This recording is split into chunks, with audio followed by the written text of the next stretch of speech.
Cześć, tu Sofii. Witaj w Holistyka Studio. Bardzo dziękuję, że tu jesteś. Jeśli masz ochotę na wspólne spotkania, zachęcam do lajkowania, subskrybowania i włączenia powiadomień.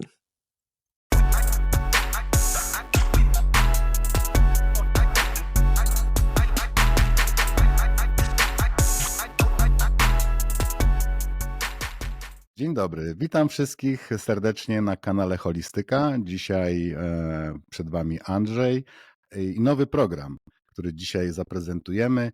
Program będzie miał taką nazwę Pasja, Hobby czy Sposób na życie. I pierwszym gościem z tego cyklu będzie moja córka Joanna.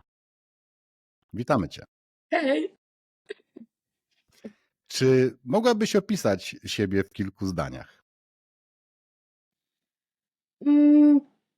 Pochodzę z niedużej rodziny, mamy siostrę bliźniaczkę. Parę lat temu przeprowadziłam się do Norwegii z synkiem, aby rodzina była razem. Po 2 latach stwierdziłam, że jednak chyba muszę nad sobą popracować i chyba lepiej będzie mi samej, mimo że celem było, aby rodzina była razem. W tym momencie pracuję nad sobą od 2 lat, było bardzo ciężko, ale jest tylko lepiej, są same efekty i prawdopodobnie dlatego jestem w tym programie. No bardzo dobrze. A powiedz mi, jak zaczęła się Twoja droga do tego, czym się teraz zajmujesz? Może jeszcze nie zdradzajmy, jakbyś mogła tak powiedzieć to w taki sposób troszkę zawoluowany. Wydaje mi się, że pierwsze znaki, że mam jakiś dryg do rysowania i w ogóle do tworzenia, to się już pojawiło w podstawówce, kiedy pisałam poematy, różne opowieści, którymi się i mama i tata zachwycali. A oprócz tego zaczęłam też rysować i też projektować budynki. Bardzo to lubiłam. Potem pamiętam, że w podstawówce również byłam zapisana na zajęcia plastyczne, w których też tworzyłam rzeźby i bardzo mnie to zaciekawiło. Dopiero później w gimnazjum to troszeczkę umarło. Człowiek skupiał się na bardziej przyziemnych rzeczach. W szkole troszeczkę gorzej szło i trzeba było się poświęcić matematyce i takim basic przedmiotom. I tak naprawdę wróciłam do tego w momencie przeprowadzki tutaj do Norwegii, kiedy czekałam długo na jakąkolwiek pracę, a to z tego powodu, żeśmy też czekali na taki numer personalny, czyli numer PESEL po polsku, żebym mogła w ogóle podjąć pracę. Nie miałam co robić, kiedy dziecko poszło do przedszkola. No i czułam się trochę depresyjnie. No i musiałam sobie znaleźć zajęcie. No i zaczęłam malować. Poznałam koleżankę Anię, którą zaprosiłam do pracy, którą udało mi się znaleźć. To była taka dorywcza praca, malowanie ścian. I tak nas połączyło, a ona akwarelą malowała i stwierdziła: chodź Asia do mnie, pomalujemy coś razem, może ciebie to zaciekawi. No i tak się zaczęła moja przygoda z malowaniem. No tak, dokładnie. Ja pamiętam, że właśnie w tym pierwszym okresie, kiedy byłaś w Norwegii i kiedy troszeczkę, powiedzmy w cudzysłowie miałaś więcej czasu, to zaczęłaś właśnie rysować i malować różnego rodzaju obrazki. Kilka z nich nawet jest u mnie w domu. I powiem szczerze, że ja pamiętam Twoją pasję do malowania, ale nie spodziewałem się, że nastąpi taka ewaluacja tego, tak? W momencie, kiedy zobaczyłem Twoje prace. I w tym okresie, kiedy miałaś więcej czasu, właśnie zaczęłaś poświęcać się temu, no i ta technika i to wszystko zaczęło iść do przodu, do góry. No, te prace z dnia na dzień były coraz ładniejsze, coraz bardziej interesujące. Powiedz mi, skąd w ogóle brałaś pomysły do tych pierwszych rysunków swoich, które powstały w Norwegii? O, mam różne prace. Większość pracy to są takie zlepki różnych zdjęć, na które się po prostu patrzyłam, różne zdjęcia, które sobie znalazłam, potem zlepiałam. Tak samo na przykład te ryby, bo nie wiem, czy tutaj wstawisz jakieś zdjęcia tych moich prac, na przykład te ryby z domkami. No to po prostu brałam sobie zdjęcie prawdziwej ryby, takiej w realnym wyglądzie. No i z tego sobie robiłam taką bajkową rybę, no i potem sobie doklejałam gdzieś tu domek na plecach i tak sobie pomyślałam w sumie, że no ma jakiś to głęboki sens, bo jakby nie patrzeć ocean to tak jakby też nasz dom w jakimś tam sensie, także jakiś tam głęboki sens to ma. No i te domki i ta architektura zawsze jakoś tak była mi bliska i to taka magia przede wszystkim. Ja zawsze lubię wplatać tą magię, coś takiego innego, czego byś się nie spodziewał. No bo jak w morzu, w oceanie, nagle między gdzieś rybami sobie domek znajdziesz. No tak, tak, tak, prawda. No te pomysły były dlatego takie ciekawe, interesujące. A powiedz mi, kiedy zdałaś sobie sprawę, że to coś więcej niż hobby? Czy ja sobie, to nie tak, że zdałam sobie sprawę. Ja fakt faktem, ja sprzedałam parę prac i to zupełnie przypadkiem, bo pierwszą pracę, którą ja sprzedałam, to się okazało, że dom spłonął w Norwegii, polskiej rodzinie i ja wystawiłam, namalowałam wieloryba z Bryggen. Bryggen to jest tutaj stare miasto, najsławniejsze stare domki w Bergen. No i na tym wielorybie namalowałam Bryggen, no i postanowiłam wspomóc tą rodzinę i wystawiłam ten swój obraz w rozmiarze A5 na aukcję. No i to był w sumie jeden z pierwszych obrazów, który ja sprzedałam. Potem chyba jeszcze ze 2 sprzedałam, a tak porozdawałam po rodzinie, więc zazwyczaj zdobią ściany w domach rodziny. Wiesz, moje pytanie wyprzedziło troszeczkę tą tajemnicę, o której nie powiedzieliśmy na początku, czyli czym de facto zajmujesz się oprócz normalnej pracy. To może powiedz, co robisz i dlatego wrócimy do tego pytania, które przed chwilą zadałem. No i Kiedy zdałaś no sobie tak. sprawę, że twoje zainteresowania mogą przerodzić się w coś więcej niż tylko hobby? No jeszcze w tamtym momencie stwierdziłam, że moje malowanie nie jest na tyle dobre, żeby na tym zarabiać, a stwierdziłam, że szczęśliwy człowiek to taki, który pracując spełnia się w swoim hobby, tak jak jego praca to jest jego hobby, bo czytałam trochę o tym i pomyślałam sobie, no cudownie by było pracować i robić to, co kochasz i zarabiać dobrze na tym. No i po malowaniu stwierdziłam, no dobra, nie jestem Monetem, nie jestem Picasso, także no, milionów zarabiać na tym nie będę. Nie jestem po szkole artystycznej, ale mogę znaleźć inny sposób na to. Co jakbym zaczęła robić tatuaże? Też mogę tworzyć, a oprócz tego zostawiam swój art na zawsze na człowieku. Także czy nie jest to lepsze? Chodzący art po świecie, żywy. Tak, oczywiście, no dlatego właśnie się zapytałem. Ale tu już troszeczkę wspomniałaś. Ja bym chciał jeszcze wrócić do tego, żebyś opowiedziała troszeczkę dokładniej, jak wyglądała twoja droga do tego momentu, kiedy właśnie stwierdziłaś, że będę robiła tatuaże. O, to no wiadomo, w naszym podcaście zdarzają się różne ciekawe historie, także widzę, że nie wyłączyłaś Przepraszam. telefonu, ale to się Nie. nic nie dzieje. Także już troszeczkę powiedziałaś o swojej drodze, ale powiedz mi, czy w trakcie miałaś na przykład takie momenty zwątpienia? Od samego początku, tak jak te 2 lata temu, postanowiłam, że muszę zainwestować w siebie i pierwszy raz to zrobię. Wzięłam pożyczkę z banku na 30 000 koron. Kupiłam tablet, który nie był tani, oraz wykupiłam kurs tatuażu w Polsce, nie tutaj w Norwegii, bo stwierdziłam, że jednak w Polsce bądź co bądź dostanę kurs indywidualny. Będzie to profesjonalny kurs i faktycznie tak było. Było to w Gdyni. Teraz nie pamiętam dokładnie, jak się nazywał salon tatuażu. W każdym razie pani, która mnie uczyła, była przecudownym człowiekiem, bardzo dokładnym i po studiach architektonicznych. No po studiach, po architekturze, tak? No to... Po architekturze. Także była bardzo dokładna. Dawała mi zawsze czas i zawsze mi pomagała, jeżeli coś zrobiłam źle.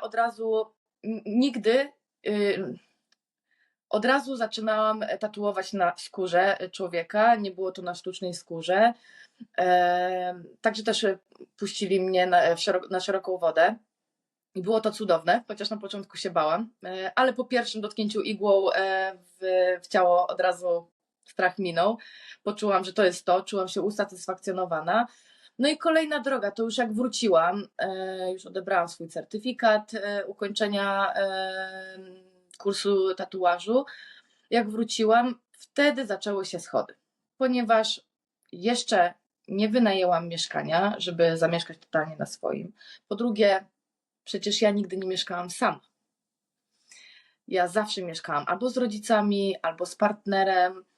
Ja nigdy nie mieszkałam sama, także dbając o finanse samemu, o wszystko samemu, nigdy nie byłam totalnie niezależna Ja i było to przerażające dla mnie. przepraszam, że wejdę ci w słowo, to może nie elegancko, ale widzę, że jesteśmy jeszcze połączeni oprócz powiązań rodzinnych też chyba jakimiś innymi siłami, bo wyprzedzasz wszystkie moje pytania, które chcę zadać. I właśnie kolejnym pytaniem było, jakie miałaś największe wyzwania, z jakimi musiałaś się zmierzyć. I właśnie o tym opowiadasz. Dlatego zostawiam cię z tą myślą i kontynuuj. Tak, z tego co w ogóle zauważyłam, jak teraz już po 2 latach, jak tak zaglądam w siebie bardziej racjonalnie, to myślę, że u mnie najgorszym jest strach. Strach i to jest strach tego, co nieznane. I to zawsze mnie w jakiś sposób zabijało, stopowało mnie. A teraz wiem, że jeżeli czegoś nie chcę robić, to zazwyczaj jest to właśnie tak zwany anxiety, czyli lęk. I wiem, że w tym momencie, jeżeli właśnie nie chcę czegoś robić, wiążę to od razu z lękiem, więc wiem, że właśnie powinnam to zrobić. Bo cokolwiek zrobię, czego się boję, a uważam za słuszne i że będzie to dla mnie dobre i przyniesie to jakieś benefity, zawsze wychodzi na dobre, kiedy się podniosę i to zrobię. Więc teraz po prostu prę do przodu. A no i wracając do tematu a propos trudności, bo to było tak trochę psychologicznie i podejrzewam, że wiele kobiet tak właśnie ma, że to je stopuje przed krokiem naprzód. Jakie było pytanie? No, pytanie było takie po prostu, z jakimi trudnościami się dobra. zmierzałaś, także opowiadałaś o Tak. tym, że musiałaś wziąć pożyczkę, że musiałaś kupić pewne rzeczy, które były bardzo drogie, tak? I tak Tak. dalej, i tak dalej. Tak, no i teraz zaczęła się kolejna droga zmagania się ze sobą, ponieważ wydaje mi się, że większość kobiet, szczególnie kobiety, które mają dzieci, mają oparcie na to, żeby robić wszystko szybko, natychmiast, bo jest mało czasu, bo marnujemy ten czas. No i przyszedł ten czas, cały rok, kiedy no niestety z wypłaty sprzątaczki, bo tak, pracuję jako sprzątaczka tutaj w gminie, w Bergen Kommune. Niestety jest to najniższa krajowa, ale mimo wszystko stać mnie na wynajęcie mieszkania, nie tak jak w Polsce, bez żadnego problemu. Stać mnie na to, żeby się utrzymać, ale było bardzo skromnie. I moje drogie, przychodzi taki czas, kiedy trzeba sobie odjąć od buźki, trochę się odchudzić, zaoszczędzić i kupić na przykład lampę do studia tatuażu, czy krzesełko i każdego miesiąca naprawdę małymi kroczkami coś kupowałam. I dzięki temu, że mam opiekę nad synem 50% na 50%, to wiele pewnie osób się zdziwi, ale tak w Norwegii jest, że połowę miesiąca opiekuje się tata, mam akurat tydzień na tydzień, a połowę miesiąca mama, czyli co tydzień się wymieniam z synkiem i dzięki temu, że miałam tydzień na tydzień, to wtedy, kiedy synka nie miałam, ja się odchudzałam, ale i oszczędzałam. Były to bardzo ciężkie czasy. Podjęłam również pracę w barze przez 2 miesiące, 2,5 na nocki, ale też zabroniono mi pracować w barze, bo jest tutaj Bergen Kommune, czyli gmina, w której pracuję, rozczesuje prawo do tego, aby pracownik był 100% dostępny tylko i wyłącznie dla nich i nie możemy podejmować pracy poza Bergen Kommune, ponieważ może to skutkować na przykład utratą, uszczerbkiem na zdrowiu, utratą w ogóle dostępności na zdrowiu, możemy podupaść. No ja to rozumiem z jednej strony, ale z drugiej strony są też sytuacje takie, jak ja miałam, kiedy tego potrzebowałam, ale zanim się dowiedziałam, to i tak już zrezygnowałam. Zanim się oni dowiedzieli, to ja i tak już zrezygnowałam z pracy w barze. Udało mi się wszystko kupić, no i potem przyszedł kolejny moment zwątpienia, bo to tak w życiu jest, że jak osiągamy jedno za drugim, mamy jakiś point, do którego musimy dojść, tak? Czyli tym pointem moim było w tamtym momencie przez prawie rok, dokupić te wszystkie rzeczy. Także ja już je kupiłam. I w tym momencie nastąpiła stagnacja. Taki relaks, że nic mi nie pchało. Podziękowałam sobie, że byłam cierpliwa tyle miesięcy. Oczywiście też dostałam pomoc, bo drukarkę to mi kupiła Zosia, wysłała mi pieniążki, ale też wiele osób mi troszeczkę przeszkodziło. O, czyli przepraszam, E, zasponsorowało cię studio, Holistyka Studio, tak? Rozumiem. tak, Dobrze, dobrze. tak. Na Lokowanie tym, produktu. na tym to polega, że powinniśmy się wspierać i robić po prostu Tak. takie rzeczy, jeżeli mamy takie możliwości. Także bardzo nam miło. Tak. No może tatuś trochę się włączysz do rozmowy. Powinniśmy troszeczkę tak jak gadaliśmy, nie? Że będziemy bardziej tak dyskutować, nie? Bo się zrobiło tak, że ja gadam i gadam, a tu dyskusji nie ma. No bo to jest w tej chwili program o tobie, tak? Także ja staram się zadawać pytania i od czasu do czasu wtrącam coś od siebie, ale generalnie to wszyscy chcemy dowiedzieć się coś na twój temat. Dlatego następne Aha. pytanie, które chciałbym ci zadać, to chciałbym, żebyś powiedziała, czy spotkałaś się na przykład z jakimiś uprzedzeniami lub stereotypami, gdy zaczęłaś opowiadać w gronie najbliższych, czy też w gronie znajomych, że masz zamiar zacząć robić tatuaże? Tak. No to jedna taka najważniejsza dla mnie rzecz. W pewnym momencie przestałam opowiadać, na czym stoję. Przestałam też, nie pamiętam czy żalić, ale mi przede wszystkim chodziło o to, żeby przestałam się dzielić tym, co planuję teraz zrobić w pewnym momencie, bo nie chciałam chyba zapeszyć.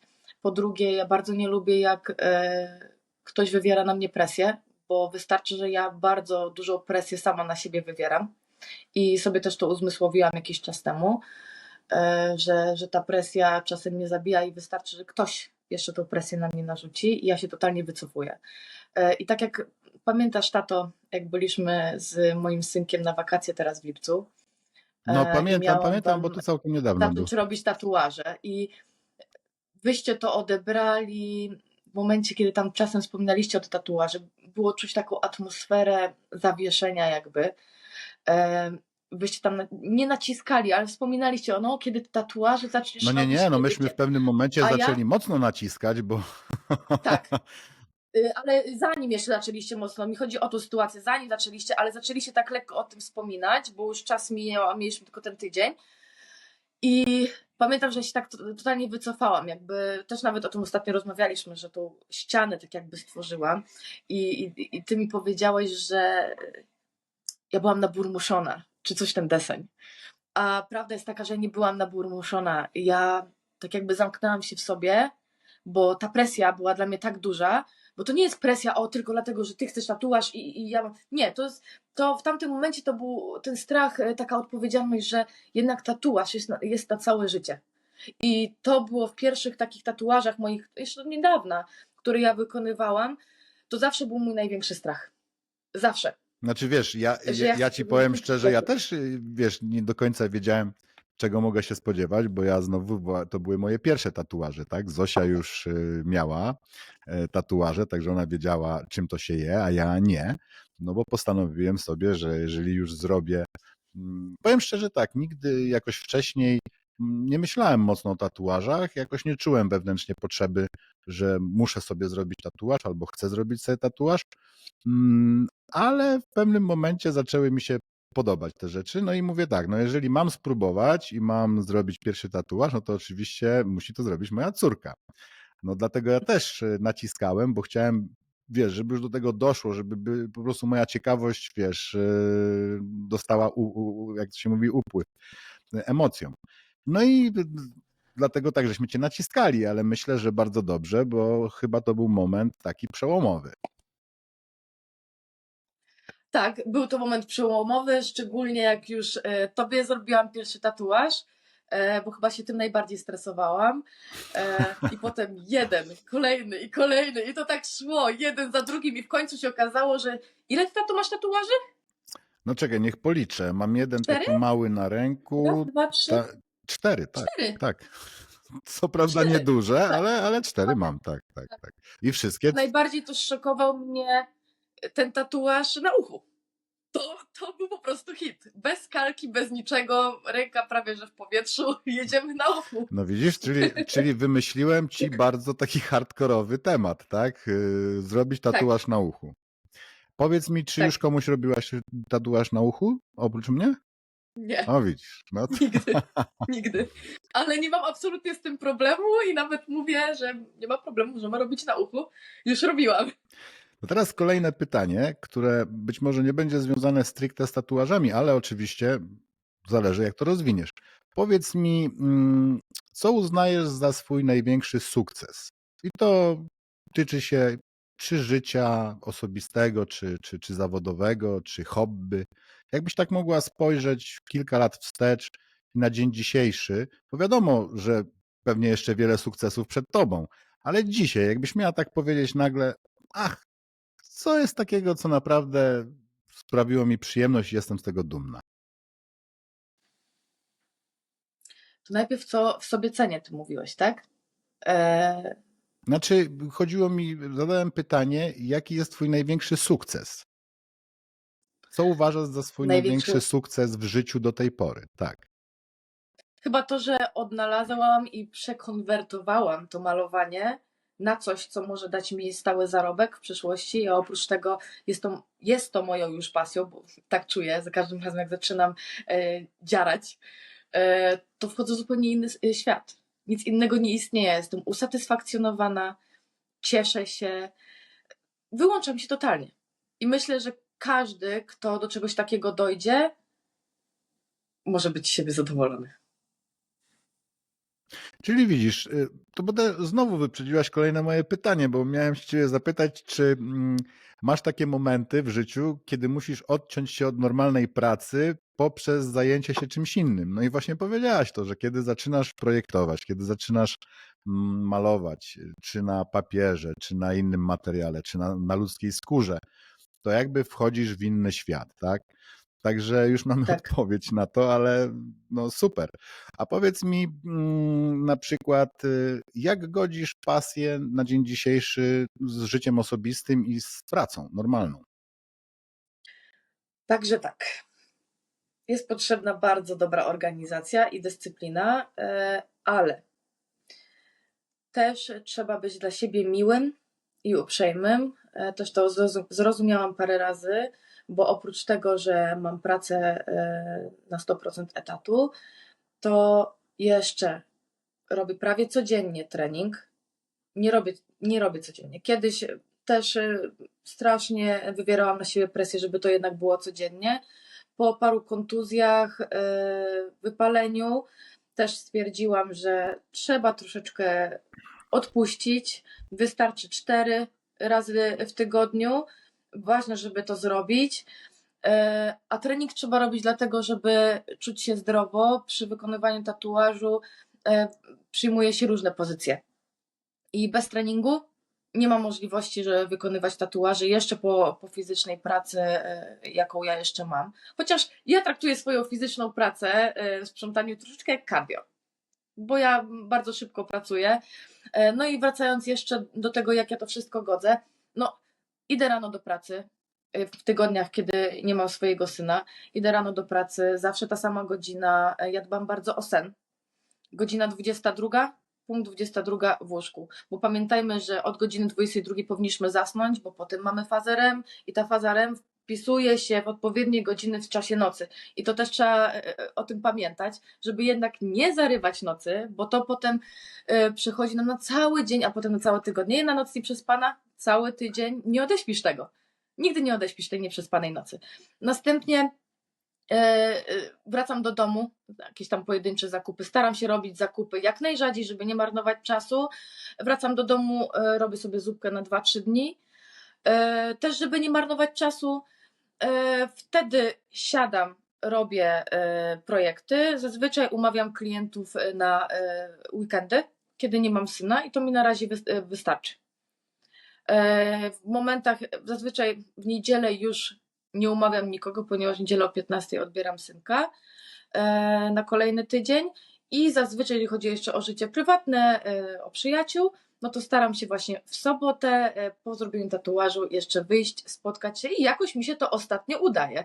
I powiem wam, dziewczyny, że jeżeli nie będziecie ćwiczyć, nie będziecie zdrowo się odżywiać w miarę, ale czasem trzeba sobie pozwolić na pizzę czy na lody, oczywiście, no to nie będziecie miały energii, żeby to wszystko Słuchaj, zrobić. no i tutaj wracamy całkiem przypadkowo do tego, o czym rozmawiałem ostatnio albo słuchałem na podcaście Holistyka Studia, kiedy właśnie Zosia mówiła o tym, że jeżeli chodzi o pewne tematy, to ona taki stosuje balans 80-20.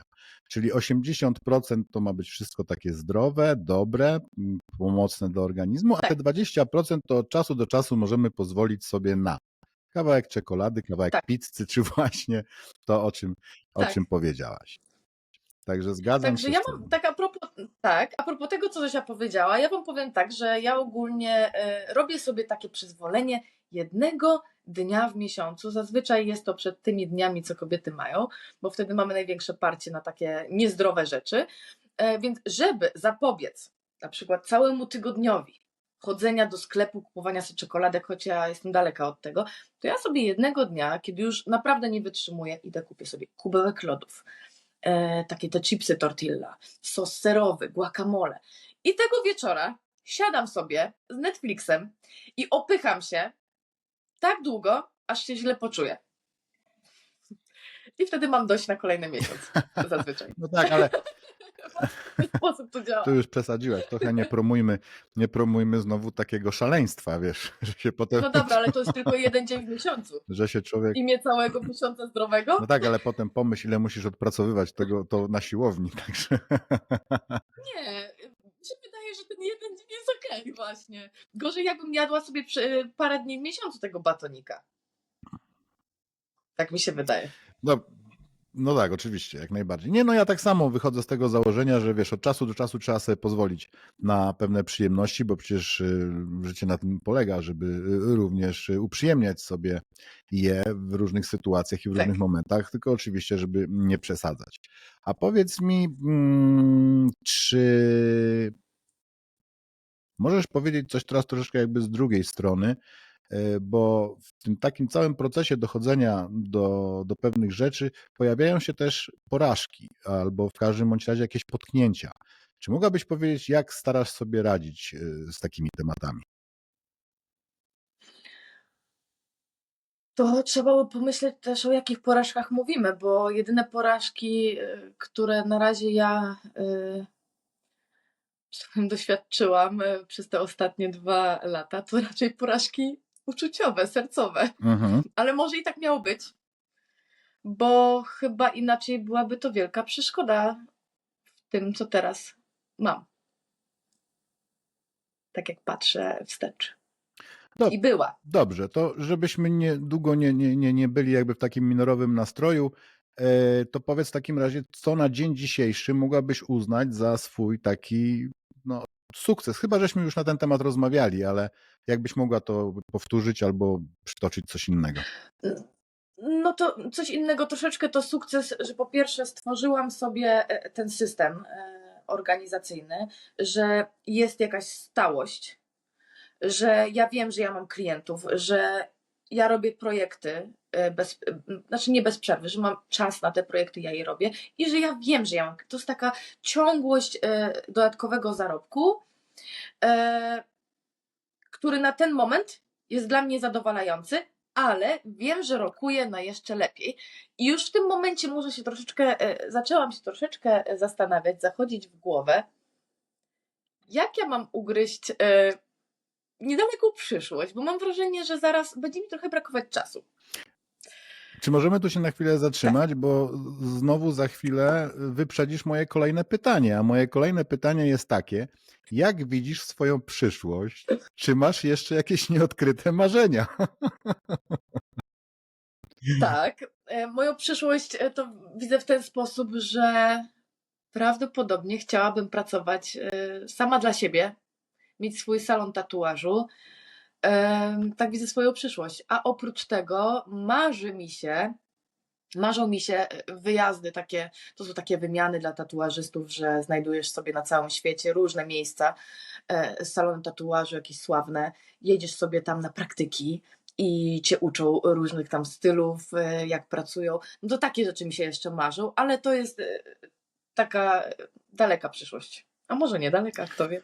Właśnie, tego nikt nie wie i nie należy nigdy pozwalać, wiesz, na ucinanie, podcinanie skrzydeł swoim marzeniom, tak? Niech one fruną, bo Tak właśnie. wiesz, to jest najważniejsze. A powiedz mi, gdybyś mogła cofnąć w czasie, to co powiedziałabyś sobie na początku swojej drogi? Nie mówię tu o urodzeniu, ale swojej drogi takiej zawodowej, takiej drogi połączonej z tą pasją, z tym hobby. Czy zrobiłabyś wszystko tak samo, czy może byś coś zmieniła, czy nie wiem, gdybyś mogła jeszcze raz się cofnąć w czasie, to na przykład pewnych rzeczy byś w ogóle nie dotykała, a inne zrobiła inaczej, czy po prostu tak szło jak szło i to po prostu tak miało być? Ja myślę, że to tak miało być, bo dzięki temu teraz doszłam do tego, że jednak jakby nie patrzeć, szukanie drugiej połówki, kiedy samemu się jeszcze nie jest w jakiś sposób uformowanym, nie jest najlepszym pomysłem. I jedyną rzecz, którą bym zmieniła, to właśnie to, że na pewno nikogo bym nie szukała, a nawet jakby mnie ktoś szukał czy znalazł, to bym podziękowała. Bo to jest po prostu, Rozumiem. to jak patrzę sobie wstecz, to za każdym razem, jak się pojawiał mężczyzna w moim życiu, to za każdym razem odciągał mnie od moich planów, zatrzymywał mnie w jakiś sposób. Ja byłabym, wydaje mi się, że byłabym o pół roku do przodu w tym momencie. Czyli No ale to był jak mój sobie. wybór. No tak, oczywiście, bo to ty decydujesz o sobie I nie żałuję tego, bo to też doświadczenie jakieś, ale mimo wszystko mojej młodszej wersji bym tak radziła i mam nadzieję, że by mnie uwierzyła, ale wątpię, bo ja taka jestem, że i O, tak robię czyli, swoje. czyli tutaj troszeczkę mogę wtrącić swoje prywaty i powiedzieć, że jak kiedyś rozmawialiśmy sobie, a często prowadzimy długie rozmowy No mów. na różne tematy, kiedy sugerowałem ci, doradzałem, Asiu, stań się kobietą niezależną, pomyśl o sobie, a dopiero potem w cudzysłowiu uzależniaj się od innych, zwłaszcza mężczyzn, to chyba dobrze No ci. miód na moje uszy. To się cieszę. Słuchaj, powiem ci tak, rozmawiamy już ponad 28 minut, także rozmowa, jak widzę, płynie nam znakomicie. Będziemy niedługo kończyć dzisiejszą rozmowę, ale myślę, że wrócimy jeszcze w takim zestawieniu, rozmawiając o innych tematach. Na koniec natomiast chciałbym jeszcze jedno zadać pytanie i prosiłbym cię o odpowiedź. Jaką radę dałabyś kobietom, które chcą podążać podobną ścieżką? Oczywiście ścieżką kariery, ścieżką hobby, pasji, być może nie takiej jak twoja, tak, tatuaże, ale wiesz o co chodzi, chodzi ogólnie. Ja wiem, o co chodzi. Tak, Wiem, o co co byś chodzi. poradziła Przede tym wszystkim, wszystkim kobietom, które nas zapewne teraz oglądają? przede wszystkim uwierzyć w siebie. Cokolwiek sobie nie wymyślisz, nie powiesz, zamanifestujesz, masz to. To tylko wymaga czasu i twojej ciężkiej pracy. To pierwsza rzecz. A druga rzecz, pamiętajcie, że cokolwiek was ciągnie w dół, jak ciężko by nie było, to my kobiety zawsze znajdujemy wyjście z sytuacji. Ja to przeszłam, było naprawdę ciężko i wiem, że zawsze można. Zawsze. No i nie poddawać się, wierzyć w siebie. No i tym pięknym akcentem będziemy dzisiaj kończyć tą wspaniałą rozmowę, którą miałem przyjemność przeprowadzić z moją córką Joanną, która w tej chwili rozmawia ze mną i z wami z Bergen w Norwegii. Także troszeczkę przepraszamy za jakość obrazu, który z tej Norwegii płynie, ale tak jak wiecie, my się cały czas uczymy, także z programu na program powinniśmy tą technikę troszeczkę podnosić. Ja chciałem tylko przypomnieć, że jesteśmy na kanale Holistyka Studio, a jest to pierwszy odcinek z cyklu Pasja, Hobby czy Sposób na życie. O, już myślałem, że zapomnę, ale, ale nie zapomniałem. Także jeszcze raz chciałem bardzo podziękować Joasiu, tobie za poświęcony czas i że Ja byłaś również dziękuję. dzisiaj z nami. No i wszystkim również za to, że jesteście z nami, oglądacie. Także zapraszam do subskrypcji, do komentarzy, do podniesienia łapki w górę. No i do usłyszenia w następnym programie. Żegnajcie. I ja w ogóle zgłaszam jedną taką uwagę, tak, że zanim to opublikowane zostanie, proszę mi to wysłać najpierw, tak?